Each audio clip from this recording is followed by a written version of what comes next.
Oh, hello. Welcome to Dente Rigamortis. I'm Review Cultist. And I'm Dr. Leviathan. And we're here to discuss those internet stories most creepy and most pasta. Tonight we've got Smile.Dog.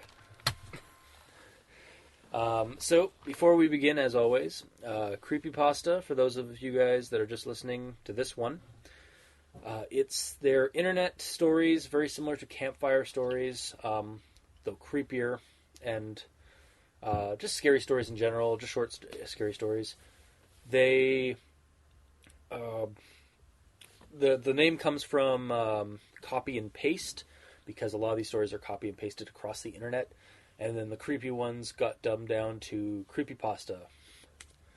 So that's what that is. And for anybody who's interested in reading Smile.Dog before we begin, check it out at creepypasta.wiki, or go to Mr. Creepypasta, the YouTube channel, or any of the other related ones that are out there. I've given Mr. Creepypasta's channel a listen for this episode, and it's pretty good. And I read it on creepypasta.wiki, and I believe Dr. Leviathan did as well. Yep, one of these days I'll have to be lazy and just listen to it from Mr. Creepy. It's a good refresher, actually, because I just want to experience this whole Mr. Creepypasta, because according to you, he does a really good job. So yeah, he adds ambient music and sound effects sometimes. I've heard. Yeah, it goes that extra step. So I kind of just want to be lazy one episode and just say, screw you, I'm not reading. Yeah, exactly. Well, I read this one, for the first time this week, and then it was, maybe about 2 or 3 days ago, and then went to, this morning, before I came over to do this, it was just I should really get a just quick refresher, and it's oh, it's only 15 minutes, alright, I can listen to this. Because there's no real video to it, it's just kind of the picture, it's usually just a picture or something creepy on the screen to get you into just to further get you in the mood. Yeah, so you can really, in theory, just put it on and do something else. Exactly. So yeah, that's that. We'll wait. All right. So Smile.Dog. Let's just jump right into this. I liked it. It's all right, we're done. Session over. Wrap Good. it up. Yeah, exactly. No credits. No. It begins with this guy who's not a reporter, but he's an investigative type. Just getting out of college, or just getting out of high school, going into college. Apparently, he's really into internet legends and myths and stuff like that, like pop culture stuff, like Slender Man and whatnot, those kind of phenomena. And he was able to track down a victim of what is being called the Smile.JPEG incident or something like that. This woman, and he goes, he sets up an interview in Chicago, where she lives, and he goes to her house, and it turns out that day she lost her nerve or something, and just kind of went into a fit, and was locked herself into her bedroom and wouldn't see him. So, unfortunately, he didn't get that interview. And apparently she was a member of, or the leading member of a forum thread or group on old internet threads or forums or something back when in the 90s. When this happened, when the JPEG file got leaked, and a ton of people apparently also saw this on top of her, and it caused epileptic seizures or fits of paranoia. When it's seen, it's kind of one of those classic when you see it, you'll it'll affect you mentally, or you'll lose your you'll roll a sand check and fail. For those of us who play Call of Cthulhu games, yeah, it'll. Yeah, it just, drives you a little bit crazy right then and there. It's like a basilisk hack. It's a sci-fi concept where you see an image and it affects your brain in a certain way because of the way the patterns are set up. Okay. But yeah, and then I think like a bunch of the ones that didn't, have the whatchamacallit, the seizure or the epilepsy or the paranoia. Yeah, big anxiety attacks. I think that was another one Yeah. of them. A lot of people also, as time passed, committed suicide. I think So that's what they were like it's unknown, but like that's kind of like the impression you got was that a bunch of them may have committed suicide, and then like some of them were just like they don't want to talk about this. They're just trying to go into the anonymous route. And some of them dropped right off the radar. Yeah, exactly. And that's why they thought that like, oh, well, maybe they committed suicide or something like that. Yeah. So, and then from there, like he's explaining like the whole phenomena, and that's what I like about it is that you just kind of you're just thrown into the shit like right into the get go. Like there's no there's an introduction, but there's no mucking around with setting things up. It's all just like here's pertinent information. However, it actually kind of starts off a similar way to Jeff the Killer, in that it gives you something that happened, like it throws you into the stuff like talking to him about like the whole like the incident with the woman in the interview and the botched interview, and then actually goes in and explains. Yeah, but you're told what time it is the whole time. Yeah, exactly. There's more there's don't compare it to what Jeff the Killer did, because what Jeff the Killer did was wrong. Okay, I'm sorry. Yeah, don't make me bring out the soapbox. Yeah, okay. Okay, so back to this one.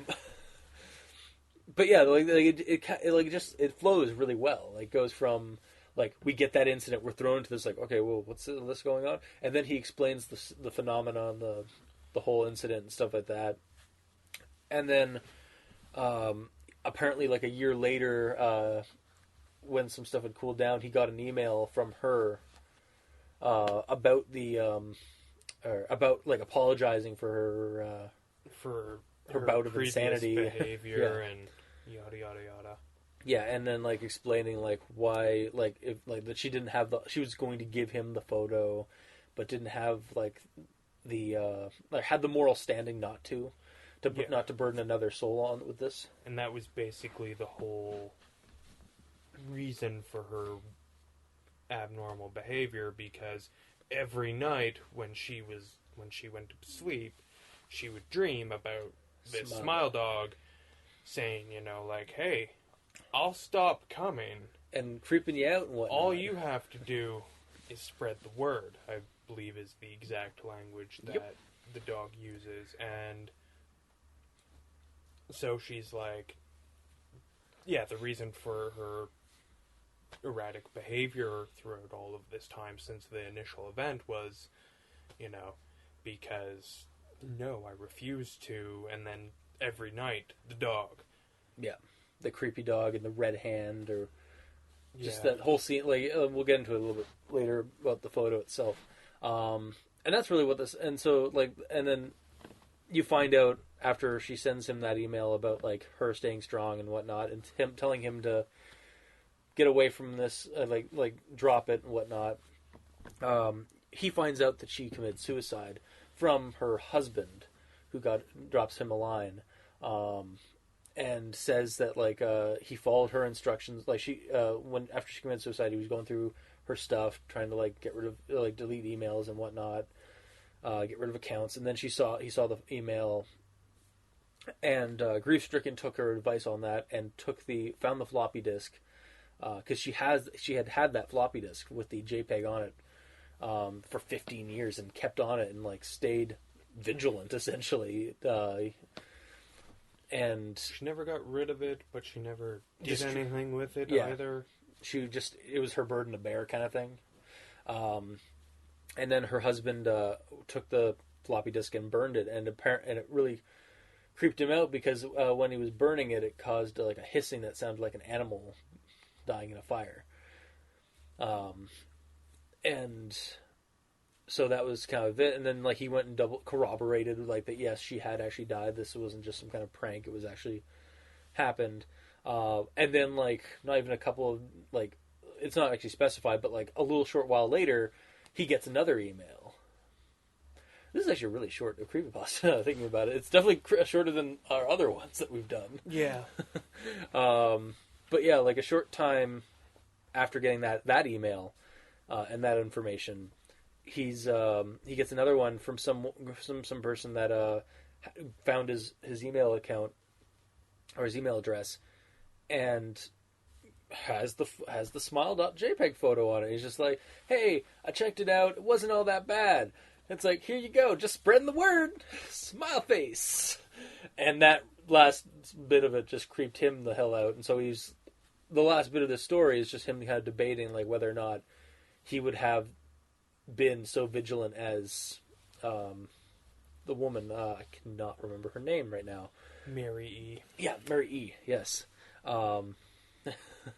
And just like going through like there's at least a paragraph of him just like, could I do this? Could I not? And spoilers. It turns out he can, because the story ends with yes I could, and then right below it is the photograph. Yeah. For everybody who read the creepypasta to see and get nightmares. So, and that's pretty much the story. Yeah, that was the investigative type is doing research on a strange phenomenon, talks to one of the victims, and ultimately gets tagged by the phenomena himself. And then decides to share it with everybody else. Yeah, it's, I don't know if it was because it was short, so it wasn't sticking around long enough to piss me off, but I genuinely enjoyed it. Well, that seems to be the key to a good creepypasta, is that it's short, it gets its punches right, and it is moderately kind of disturbing in certain respects.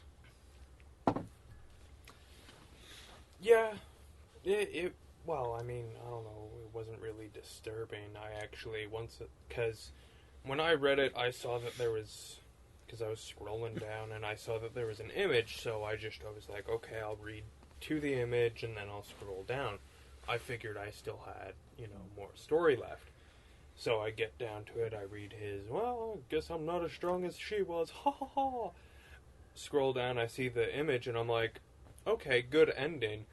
But then I looked at the image, and I was like, that's actually just laughable, so... Yeah, well, like they said, like it said in the story, it even kind of hints to, like, that, I mean, the whole fact that, like, there is no image, you can't find this image anywhere except for photoshopped copies and whatnot, so... I mean, we're to assume that was the actual photo, but who's to say that was just a Photoshop thing? And like in the fiction of it, I mean. So, I don't know. I do like the photo as it is. The creepy. I find when I first saw it a couple of years ago, because again, it circulated across the internet, Smile.Dog, and like the story and the photo and stuff like that. Like much like some of the other creepypastas. I remember seeing it and it kind of unnerved me a little bit. Like, it was just like kind of one of those things like, oh, that's freakish. Just roll away.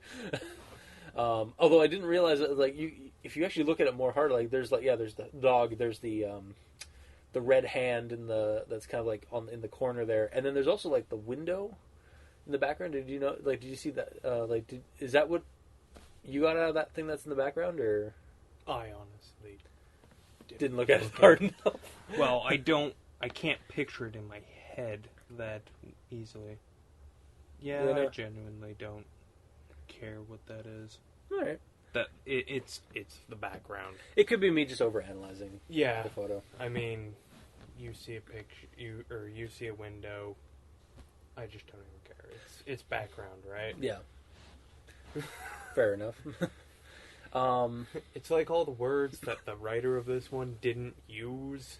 Yeah. I don't care about them. Why? Because they were unimportant. That's why they weren't in it. Yeah. Fair enough. All right. So what did you? So you said you do like the story as it is. Oh yeah, I like this story. The way I read it, where I read the last word and then I scrolled down to see the image. Like, I feel like I read it the way It was supposed to be read. the writer wanted people to read it. Just like read that last word, scroll down, there's the image. Yeah. I mean, I didn't go, ew, Yeah, but I more was like, oh, I see what you did here. I guess I'm done. Yeah, exactly. It seemed time to see the comments on this one. Because, it really just felt like it was getting cut off at the knees, but it was, for that abruptness, it really worked, because it's like, yeah, here, I'm a jerk. It's like, yeah, as it turns out, I'm not as strong as Mary, or I'm not that kind of person. Yeah. You're all doomed! So, I'm going down, I'm taking you with me. The ending just worked. I don't, it worked the way I think that it was intended to work.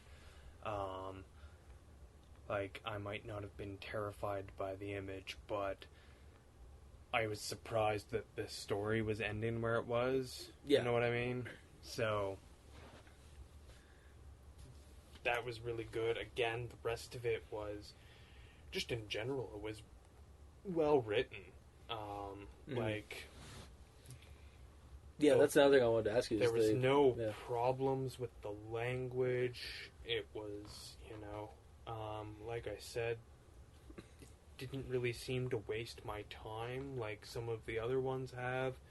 It just, every line was giving you enough information without wasting, without being, blam, here's exposition dump. It was just like, here's the information you need. I don't have anything else to do here. That's why I'm so short.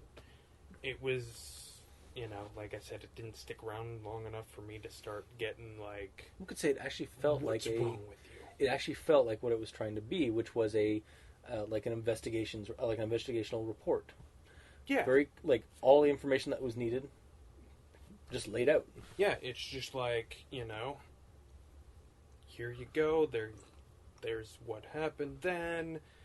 Fast forward a year. Here's what's going on there, and then surprise ending. Very much like going back to the campfire stories. Very much like the storyteller's accomplice jumping out of the And it's like, out and of the the killer was underbrush, me. With the hook for a hand and the mask on his face. The jump scare. Yeah. I mean,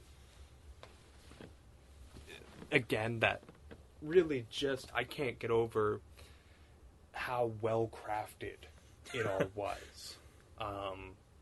From start to finish, because, just with the language even approaching the end, I was just like, this isn't done. Now we're going to go into, moral debate, blah, blah, blah.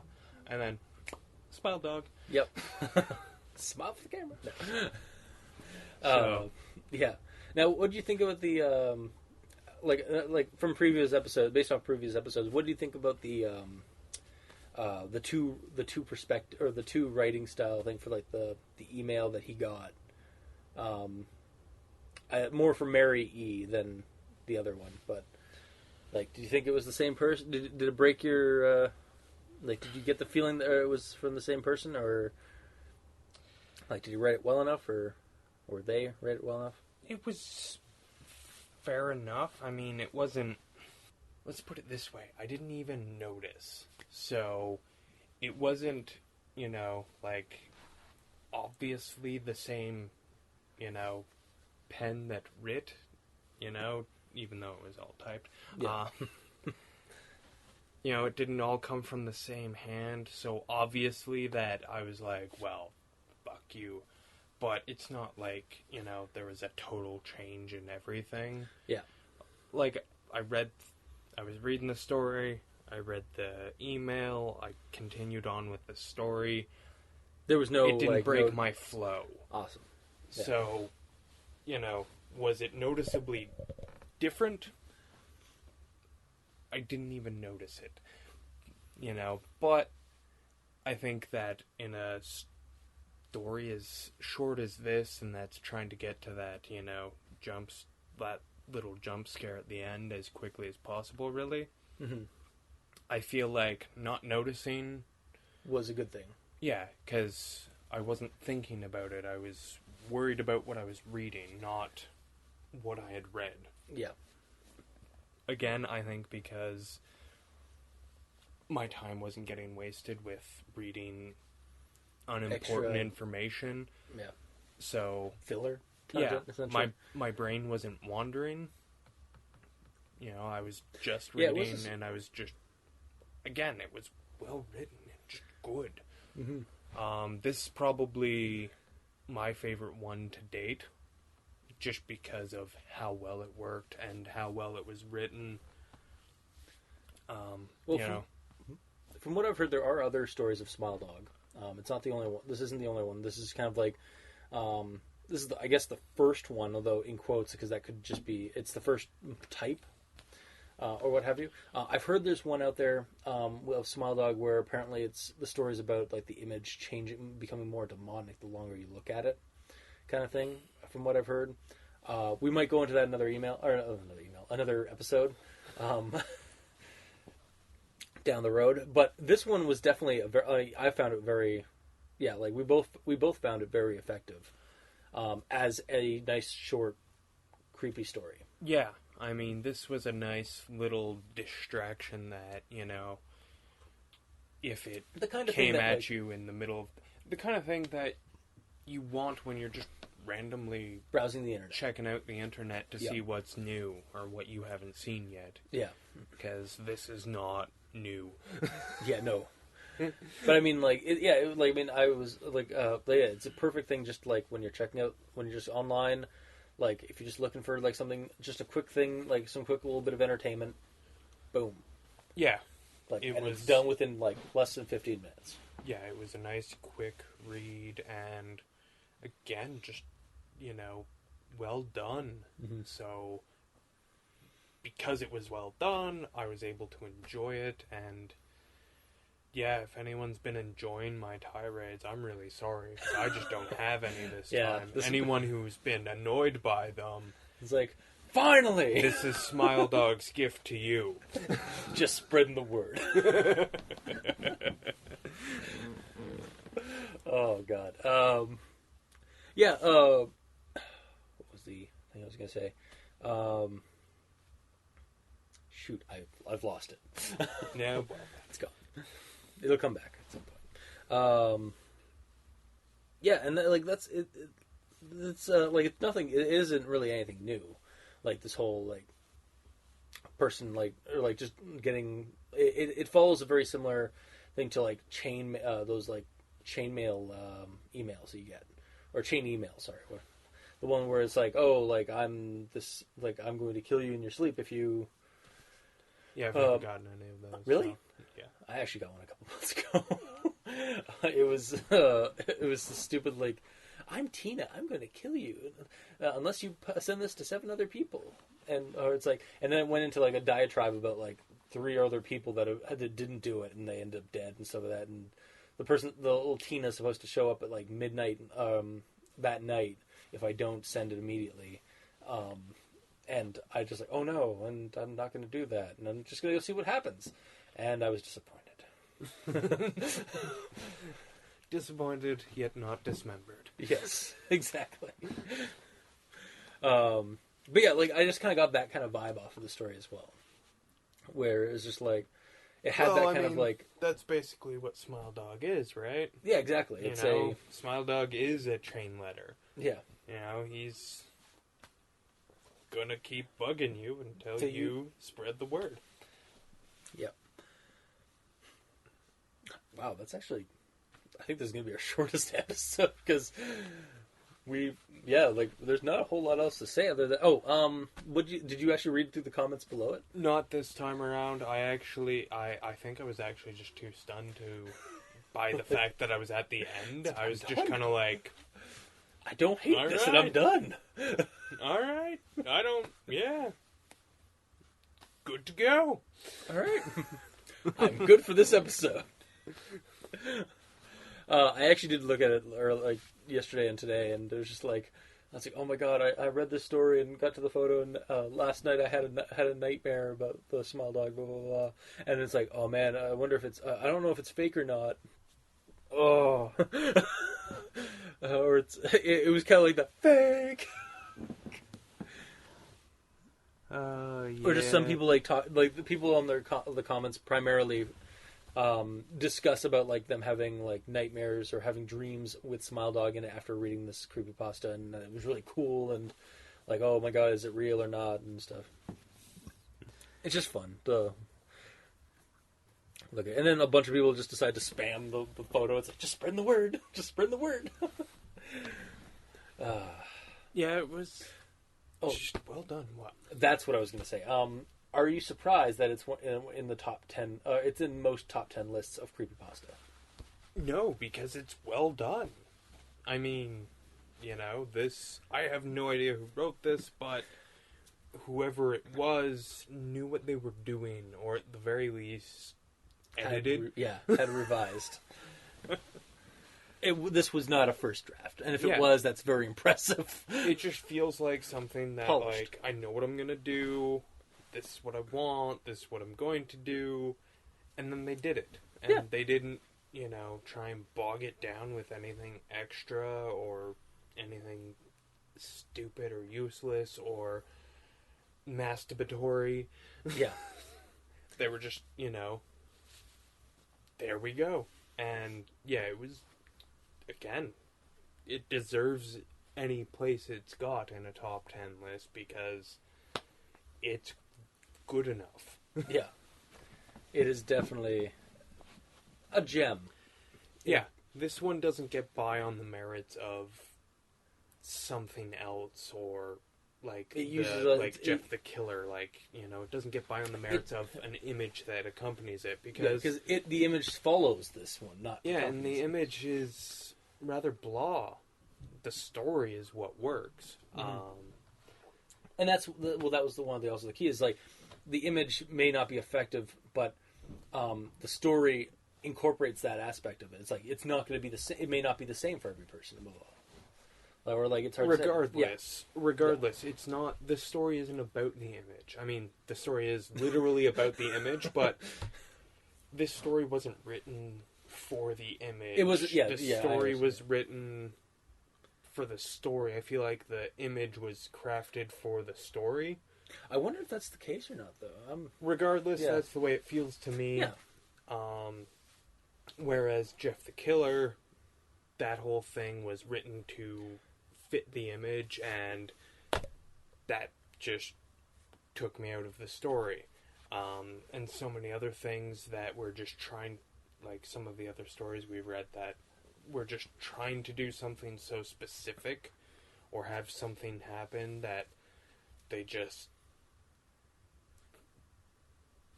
took you out of the story to put you into this one situation and then go back to the... this one was just, here's my story. Yeah. It seems like such a simple concept, and yet this is probably the best example we've had of it. One of the few examples we've had of... we have yet to figure out... I'm going to tell a story. I'm going to tell a story. Here it is. Yeah. Why can't everyone else do this? Well, it's because the world's so varied, maybe. But yeah, not everything. No, that's not always a good thing. But there it is. Yeah, I really don't have a whole lot else to say. So we went through the story. Like I said, check it out on creepypasta.wiki or listen to it on Mr. Creepypasta's channel. Creepy McPasta might have it also on his channel. I'm not sure. There's other ones too. Seems to be a popular thing to do with podcasts for creepypastas. Is actually just to read them. I can see that this would be another good one for that again because it doesn't take a lot of their time because it's short. Yeah. And I guess we're done. So that's it for tonight. But if you liked what you heard, leave us a comment below wherever there is a comment box to submit something, wherever this gets posted. or send it to Dente Rigamortis at gmail.com. That's ALDENTERIGAMORTIS at gmail.com, where you can also send us suggestions for other creepypasta we should discuss on the show. Until next time, I'm your host, Review Cultist. And I'm Dr. Leviathan. And this has been Dente Rigamortis. Sleep well.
Mm-hmm.